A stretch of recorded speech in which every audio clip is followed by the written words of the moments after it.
Di antara nikmat yang sering kita nggak sadari itu adalah nikmat Allah menyelamatkan kita dari banyak kerugian. Kalau keuntungan kan kita tahu nih, karena wujud kan. Tapi kalau kerugian, kita seringnya nggak tahu karena tidak berwujud. Kalau berwujud, rugi. Kalau dihindarkan dari kerugian, pasti nggak akan ada wujudnya. Misalnya dihindarkan dari jatuh, berarti kan nggak ada lecetnya ya. Kalau lecet berarti jatuh. Kalau nggak lecet berarti nggak jadi jatuh. Nah ini berarti kan tidak berwujud. Karena nggak berwujud, seringnya kita nggak sadar kalau itu nikmat dari Allah. Tapi kita harus belajar yakin itu sering terjadi dalam hidup kita. Baik itu lecet fisik ataupun lecet hati. Berat. Karena kalau udah kerasa di hati kita kan berarti ada masalah nih. Kadang-kadang Allah menyelamatkan kita dari kekecewaan, dari marah, dari sakit hatinya. Itu kan tidak ada wujudnya karena kita diselamatkan. Tapi yakin bahwa sesungguhnya itu juga nikmat dari Allah. Makanya harus tetap bersyukur walaupun kita kadang gak bisa menghitung nikmat Allah. Karena emang gak mungkin menghitung nikmat Allah. Wa in ta'uddu ni'matallah. Gak mungkin kita bisa menghitung nikmat Allah. Gampangnya misalnya coba aja, ada nggak kita yang bisa ngitung jumlah tetes air hujan ketika turun hujan? Itu baru satu nikmat ya, hujan doang nih. Bisa nggak ngitung berapa tetes air hujan yang jatuh ketika kita lagi musim hujan? Atau sekali hujan aja nih, setengah jam berapa tetes? Nggak ada yang bisa ngitung. Itu aja nggak sanggup, apalagi nikmat-nikmat yang lebih besar. Nah, jadi tetap walaupun kita nggak sadar nikmat Allah apa, tapi kita pakainya bukan cuma dengan logika. Hidup saya kayaknya gini-gini aja logikanya nih. Tapi kalau kita beriman, sebetulnya nggak gini-gini aja. Hidup kita tuh harusnya lebih parah dari ini nih. Hidup kita tuh harusnya banyak masalah. Cuman sebagian besar masalah udah Allah hindarkan. Udah Allah selamatkan kita dari masalah-masalah itu. Cuman dikasih sebagian kecil sebagai pengingat buat kita. Kadang-kadang kalau nggak dikasih masalah sama sekali, kita suka jauh dari Allah. Karena Allah kangen. Di antara hadis kangennya Allah kepada kita tuh, Allah kalau kangen kepada hambanya, dikasih ujian. Hamba yang kayak gimana? Hamba yang kalau nggak dikasih ujian, nggak deket sama Allah. Sehingga kalau Allah kangen sama kita, yang nggak deket sama Allah nih, suka lupa sama Allah, Allah kasih kita ujian. Tapi ujian yang dikasih juga ujian yang insya Allah masih ketahan sama kita. Karena Allah gak mau ngasih kita ujian yang mencelakai kita. Kalau itu terjadi namanya bukan ujian, tapi namanya azab. Dan insya Allah orang beriman gak dapat itu. Yang dapat kayak gitu tuh kelasnya udah kelas Firaun, Haman, Korun, Namrud ya. Abu Jahal, Abu Lahab itu kayak gitu tuh. Tapi kalau kelas orang muslim yang udah beriman cuman gak soleh-soleh amat, insya Allah yang dikasih bukan azab, yang dikasih adalah ujian. Kenapa? Allah kangen dengerin curhat kita di sepertiga malam. Allah kangen ngeliatin kita menangis dan manja kepada Allah. Allah kangen kita bangun tengah malam atau sepertiga malam berdoa kepada Allah. Allah kangen kita berdiri dan sujud dengan waktu yang lama. Kadang-kadang sujudnya setengah jam, saking lagi berserah diri kepada Allah. Allah kangen. Makanya dikasih ujian dikit. Tapi ujian yang dikasih ke kita tuh sedikit dibandingkan yang Allah hindarkan dari kita. Tapi mana buktinya dihindarkan? Kalau ada buktinya namanya gak dihindarkan. Kalau sudah wujud namanya kena. Kalau gak kena pasti gak ada wujudnya. Terus gimana kita tahu? Kita mungkin gak tahu. Tapi kita bisa meyakininya, iman. Makanya yang dipakai bukan hanya logika tapi juga iman. Karena Allah Subhanahu wa taala menyelamatkan kita siang dan malam. Kulla yaumin huwa fi sya'n. Itu ayatnya. Kulla yaumin huwa fi sya'n. Setiap hari Allah sibuk menyelamatkan kita. Salah satu tafsir dari kalimat fi sya'nin adalah Allah sibuk menyelamatkan kita. Setiap hari kulla yaum. Sibuk menyelamatkan fulan-fulan, sebanyak jumlah manusia, sebanyak itulah yang Allah selamatkan. Bukan cuma mukmin. Bahkan orang kafir juga kadang Allah selamatkan, cuman di dunia. Kalau di akhirat beda lagi ceritanya. Kalau di dunia, rahmat Allah semuanya dikasih. Baik kepada mukmin ataupun kepada yang tidak mukmin. Dikasih rahmat Allah di dunia, tapi di akhirat hanya berlaku bagi orang-orang yang beriman. Kenapa orang yang tidak beriman kok dikasih rahmat Allah di dunia? Karena di sisi Allah dunia itu kecil, gak terlalu berharga, makanya dikasih semuanya. Akhirat itu berharga, makanya dikasih buat yang Allah sayangi, yang Allah pilih doang, yaitu orang yang beriman. Jadi jangan sampai kita berpikir Allah tuh kayaknya gak fair, kok orang gak beriman dikasih rahmat di dunia? Karena dunia itu gak terlalu berharga di sisi Allah. Seandainya dunia itu ada harganya walaupun sebelah sayap nyamuk, gitu kan hadisnya, gak akan Allah kasih itu dunia kecuali kepada orang beriman. Tapi berhubung lebih ringan daripada sebelah sayap nyamuk, dikasih kepada semuanya. Ibaratnya kalau kita ngasih kayak ngasih lagi jalan gitu ya, naik angkot misalnya, naik angkot terus sama istri nih naik angkot berdua, terus pas turun angkot harga angkotnya tuh misalnya 3.000, udahlah kasih aja 5.000. Karena 2.000 yang kita kasih, nggak mungkin istri kita komplain. Kemarin aku minta nggak dikasih, nggak akan mungkin kan? Kenapa? Cuma 2.000. Tapi coba ngasih 100.000. Beda tuh. Karena dia sesuatu yang ringan, maka tidak perlu komplain. 2.000 doang, saya juga dikasih lebih dari itu. Harusnya kita sadar bahwa dunia itu 2.000-an. Dunia itu cuma 2.000-an. Nggak terlalu berharga lah. Walaupun tetap butuh, nggak berharga juga butuh. Sehingga ketika ada orang yang tidak beriman dikasih 2.000-an kayak gini, kita yang beriman jangan sirik. Mending saya nggak beriman kalau kayak gitu. Ternyata nggak beriman juga dapat tuh banyak. Nggak banyak, cuma 2.000-an. Dan kita mah dikasih lebih banyak dari itu. Cuman yang dilihat 2.000-nya, bukan yang ratusan ribunya. Ini artinya teman-teman, yuk kita tetap belajar bersyukur kepada Allah. Walaupun kita nggak sadar nikmat Allah itu apa. Kita nggak bisa ngitung dengan logika kita. La tuhsuha, nggak mungkin bisa dihitung dengan logika. Tapi kita masih punya logika iman. Yang kita yakin, kulla yaumin huwa fi sya'n. Setiap hari itu Allah ngasih nikmat buat kita. Setiap hari itu Allah menyelamatkan kita dari banyak masalah. Setiap hari. Bukan pernah tuh dulu gua nyelamatin lo. Enggak. Setiap hari diselamatin. Kita ada orang yang kadang-kadang nyelamatin kita dari satu musibah. Itu kan berjasa dan kita kayak ngingat seumur hidup kan ya. Dianggap kayak orang yang paling berjasa dalam hidup kita. Dulu hampir putus gara-gara dia gak jadi putus gitu. Nyambung lagi dalam bentuk yang halal misalkan ya. Berarti kan dia paling berjasa nih. Kalau gak gara-gara dia nih udah putus tuh. Kalau gak gara-gara dia udah cerai nih. Alhamdulillah gara-gara si fulan, gara-gara ustadz itu, gara-gara teman saya, gara-gara orang tua. Kita yang tadinya hampir bercerai, gak jadi bercerai kan dia berarti berjasa banget dalam hidup kita. Menyelamatkan rumah tangga. Allah menyelamatkan kita dari yang kayak gitu-gituan tuh kulla yaum, setiap hari. Kalau yang belum menikah, setiap hari Allah menyelamatkan kita dari zina. Apalagi kita hidup di zaman fitnah. Apalagi kita hidup di kota besar kayak di Bandung. Yang fitnahnya mungkin lebih besar daripada di desa. Dengan mudah kita bisa terjerumus ke dalam dunia-dunia yang kayak gituan. Mudah banget. Tapi setiap hari diselamatin. Besok diselamatin lagi. Lusa diselamatin. Walaupun seringkali Allah pengen nyelamatin kita, kitanya aja yang kekeh gak mau diselamatin. Udah jatuh, Allah selamatkan dari apa? Dari makin terpuruk. Kadang-kadang kan jatuh ketiban tangga nih. Jatuh doang gak ketiban tangga. Allah selamatkan. Kalau gak diselamatkan 100%, minimal diselamatkan sebagiannya. Supaya kita gak benar-benar hancur. Itu sering.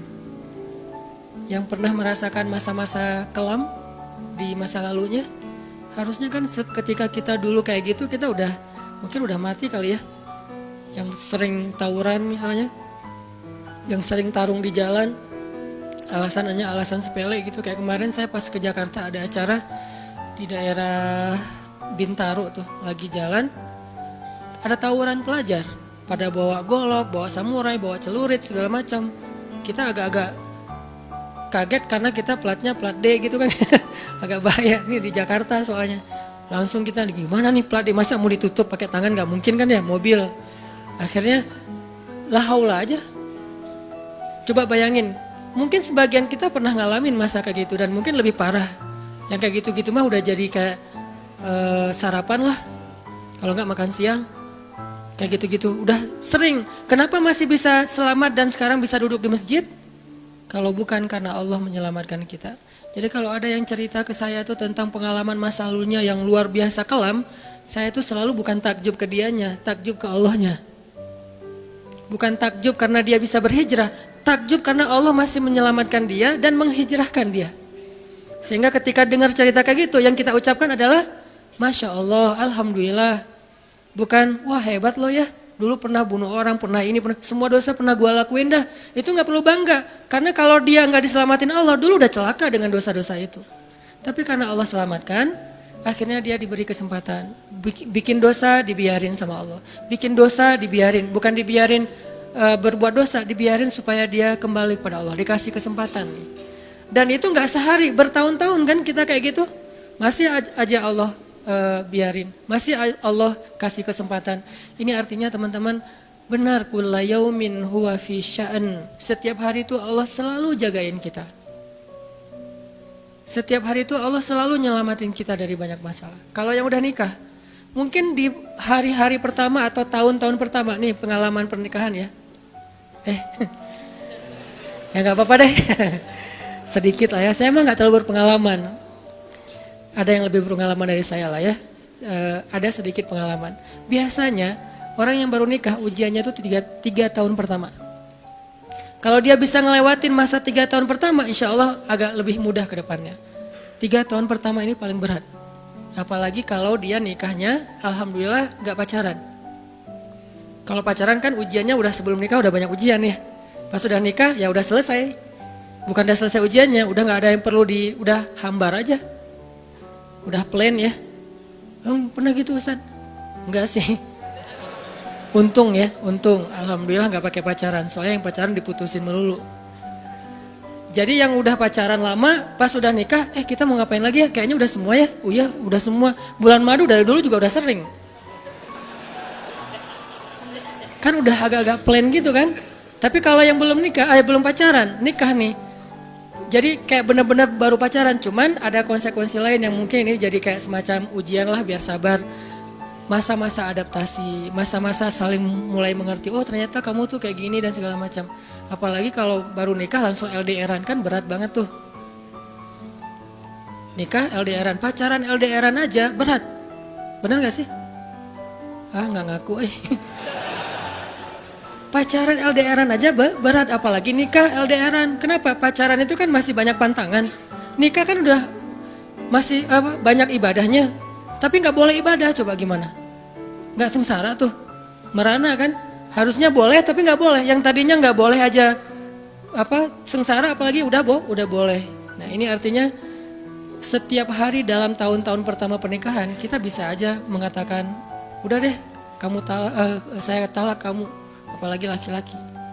Kalau nggak sabar dikit keluar kata-kata talak. Kalau udah keluar nggak bisa ditarik lagi tuh. Karena kalimat itu walaupun guyon tetap kena kan. Guyon aja kena apalagi serius. Enggak usah, saya waktu itu lagi dikuasai amarah. Emang ada yang cerai dalam keadaan nyaman? Kita talak yuk gitu. Nggak ada kan. Yang namanya cerai pasti marah tuh. Jadi nggak ada istilah gara-gara marah terus talaknya nggak berlaku, nggak. Maksud marah yang nggak berlaku talak itu kalau sampai hilang akal. Tapi rata-rata kita masih berakal sih walaupun marah juga. Karena ada orang yang marah tuh kemudian dia jadi kayak orang yang gila gitu gara-gara marahnya itu hilang akal. Tapi kalau masih berakal, masih mukallaf, masih bisa berpikir, ya namanya cerai nggak ada yang nggak marah. Yang namanya cerai pasti marah. Aku talak kamu. Gak ada, udah talak manggilnya say. Udah gitu pakai emoticon yang love gitu. Tapi talak kan agak-agak klise ya. Gak ada, pasti emoticonnya tuh berderai-derai atau hatinya terbelah kan gitu kan ya. Lagi rame soalnya tuh yang kayak gitu-gitu. Ini artinya bahwa yang namanya talak gak ada nyamannya. Pasti lagi marah dan tetap berlaku teman-teman. Kalau nggak Allah membimbing lisan kita, mungkin hari kedua udah talak tuh. Kalau Allah nggak membimbing hati kita, mungkin bulan pertama udah talak. Berarti kulla yaumin huwa fi sya'an. Sebetulnya kalau dengan logika iman, harusnya kita yakin Setiap hari itu Allah pasti nyelamatin kita setiap hari. Cuman karena udah diselamatin jadi nggak ketahuan. Kalau nggak diselamatin ketahuan. Tadi mau jatuh di jalan nih, naik motor nih, mau keserempet harusnya jatuh, tapi nggak jadi keserempet. Atau keserempet dikit nggak jatuh. Kan kita suka lupa kalau kayak gitu kan ya. Kalau udah jatuh baru ingat. Kan saya tadi udah baca bismillah, kenapa masih jatuh? Gitu kan? Tapi kalau nggak jatuh, kita lupa bahwa ternyata perjalanan kita itu dilindungi oleh Allah sehingga kalau udah sampai bilang alhamdulillah. Jadi banyak yang kita nggak bisa ngitung karena memang tidak terjadi. Kenapa nggak terjadi? Allah yang menyelamatkan kita. Kulla yaumin huwa fi sya'an. Sehingga tetap walaupun mungkin kita nggak ngerasain, bilang aja alhamdulillah, alhamdulillah setiap hari aja gitu. Karena nggak ada ruginya juga kita ngomongin alhamdulillah. Satu-satunya kata atau nama yang nggak rugi disebut cuma nama Allah. Dan satu-satunya nama yang rugi kalau disebut nama mantan. Itu nggak enak banget nyebutnya. Kadang-kadang lagi ngobrol sama temen atau lagi kenalan di dalam kampus nih ya, atau kelas anak baru ceritanya. Kan kenalan nih, dipanggil nama sama guru satu-satu. Pas ada satu nama misalnya namanya siapa gitu kan ya. Kita sendiri yang pas nama itu disebut langsung meriang. Lah kamu kenapa? Itu nama mantan saya bu. Kan suka gitu ya. Sampai ada nama jalan bisa buat dia kegeeran sendiri. Saya pernah di Masjidil Haram ada salah satu nama gate. Nama gate tuh, bukan gate Masjidil Haram ya. Kalau gate Masjidil Haram semuanya nama cowok. Kan gak mungkin saya punya mantan cowok kan. Salah satu gate di hotel lah. Itu namanya tuh nama, pokoknya gak usah disebut, ketahuan ntar. Di stalking lagi ya. Ada salah satu gate di hotel besar kayak Zam-Zam Tower gitu. Gate-nya tuh namanya nama seseorang. Pas ngeliat tuh, hah, gitu doang. Coba bayangin, nama aja bisa bikin kita calangap. Nama, coba. Jadi satu-satunya nama yang kalau disebut itu bikin kita nggak nyaman, itu nama muatan. Dan satu-satunya nama yang kalau disebut bikin kita dapat kebaikan, cuma nama Allah Subhanahu Wa Taala. Setelah itu baru nama Muhammad SAW. Makanya nggak ada ruginya lah bilang Bismillah, Innalillah, Astagfirullah, Masya Allah, Subhanallah dan segala macam yang ada kata Allahnya. Sehingga Nabi bilang segala sesuatu yang di dalamnya ada nama Allah maka diberkahi. Dan segala sesuatu yang di dalamnya tidak ada nama Allah maka tercabutlah kebaikannya. Jadi nggak ada rugi. Sehingga sampai nama orang aja yang paling baik itu adalah Abdullah sama Abdurrahman. Walaupun manggilnya Dul, El, tapi tetap namanya bagus nih. Abdullah, Abdurrahman. Kepanjangan prolognya. Tapi ada hubungannya. Allah itu kalau kangen sama kita, Allah kasih kita ujian. Makanya jangan bikin Allah ngasih kita ujian kalau kangen, tapi ngasih kita nikmat. Kenapa Allah kasih kita nikmat? Soalnya kita udah biasa, nggak perlu diuji juga, udah tetap setiap malam tuh curhat sama Allah. Bukan pas lagi banyak masalah doang baru curhat. Kalau pas banyak masalah doang baru curhat, berarti pas kita lagi normal, kita lama tuh nggak ketemu Allah, nggak pernah miss call Allah, nggak pernah japri Allah, nggak pernah curhat ke Allah, nggak pernah DM. Kan Allah kangen nih. Kemana ya dia? Kok nggak pernah DM saya? Kok nggak pernah miss call saya? Kok nggak pernah japri ke saya? Padahal online-nya sering loh. Tapi kok nggak pernah ke saya, nih online-nya masih apa nih? Kan Allah suka gitu sama hambanya, walaupun dengan analogi sosmed ya. Tapi Allah tuh perhatian banget sama kita. Allah nungguin kita datang. Setelah sekian lama kita cuek sama Allah, tiba-tiba kita baru niat mau datang. Duh, udah lama juga ya saya belum japri ke Allah. Baru gitu doang, belum diketik nih, belum typing. Baru niat doang nih, Allah udah bahagia coba. Allah kok baik banget nih sama kita ya. Seolah-olah Allah butuh kita, padahal nggak sama sekali loh. Ghaniyun anil alamin. Allah tuh nggak butuh kepada siapapun di antara hambanya, nggak butuh sama sekali. Tapi kayak seolah-olah Allah tuh yang butuh banget sama kita.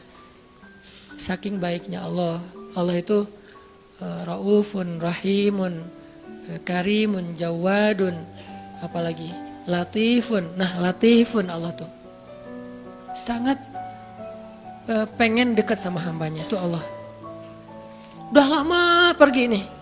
Sibuk dengan semua orang dijapri, semua orang dia chat sampai tengah malam chat sama orang lain, tapi Allah nggak pernah dijapri. Allah tungguin. Kalau manusia mungkin kita bisa nyebutnya kayak kesepian gitu, tapi Allah kan nggak mungkin kesepian. Tetap aja Allah nungguin seperti orang yang kesepian, saking kangennya sama kita coba. Begitu kita ada masalah datang ke Allah, Allah nggak bilang Giliran sekarang aja lo datang. Enggak kayak gitu Allah. Langsung Allah dekap. Langsung Allah, ada apa hambaku? Hal min haja, apakah kamu butuh sesuatu? Hal min taib, apakah kamu mau diterima taubatnya? Hal min mustaghfir, apakah kamu mohon minta ampun? Allah tanya kepada kita setiap malam. Dicuekin lagi, dicuekin lagi. Datang Allah ke langit dunia. Harusnya kan Allah suruh aja malaikat ya. Malaikat kasih tahu ke dia supaya berdoa. Enggak, Allah yang langsung turun. Ibaratnya Allah yang ngejapri kita. Enggak dirit juga. Setiap malam japri, setiap malam gak dirit. Padahal online-nya, lasinnya tuh per setiap jam, bahkan setiap menit dia online terus. Tapi yang Allahnya gak dirit, ketimpa lagi tuh. Marahkah Allah? Enggak. Kalau Allah marah, pasti kita udah celaka dari dulu juga. Karena kalau Allah udah marah, maka perhatikanlah kaum-kaum sebelum kalian, kata Allah. Perhatikanlah kaum-kaum sebelum kalian. Ad, Samud, atau tokoh-tokoh sebelum kalian, Firaun, Haman, Namrud, dan seterusnya. Perhatikan kalau Allah udah marah nih. Berarti Allah belum marah sama kita. Tapi jangan sampai batasan waktu yang Allah buat itu kita lewatin, itu bahaya. Karena kalau Allah sudah menentukan waktunya, gak bisa ditolak lagi sama kita.